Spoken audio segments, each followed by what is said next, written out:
Good morning, everybody. I was just thinking to myself, listening to some of the presentations. I know we've got a few people from Pro RG9 here today, which I understand, to the best of my knowledge, is a life-enhancing, maybe life-extending product. But if that doesn't work, probably best to speak to me because I work as a non-religious funeral celebrant. It worked in rehearsal, that joke. Worked really well. And people often, I've been doing this job a while, I'll tell you about that in a second. People often ask me, has anything strange or weird ever happened? And I think Jim and I were sharing a few stories earlier. I mean, what goes on in that station is absolutely, I'm appalled. But one of the first services I did was very strange. It was actually a man who actually murdered his identical twin brother in a botched suicide attempt.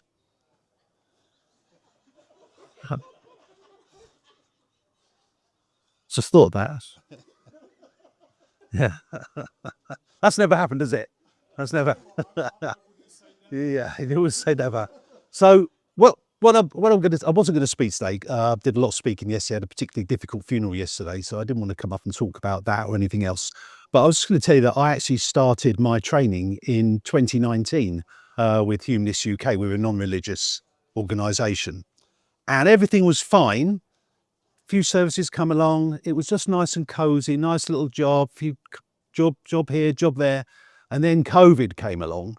Now, COVID was obviously a tragedy for the nation, tragedy for the world. But unfortunately, what myself and a few other celebrants who trained on the same course saw was that people were sitting at home all day thinking, oh, loads of people are dying. I'm going to become a funeral celebrant. And then what we saw was a lot of training academies come up out of nowhere, charging thousands and thousands of pounds for you to become a celebrant and teach you how to do it.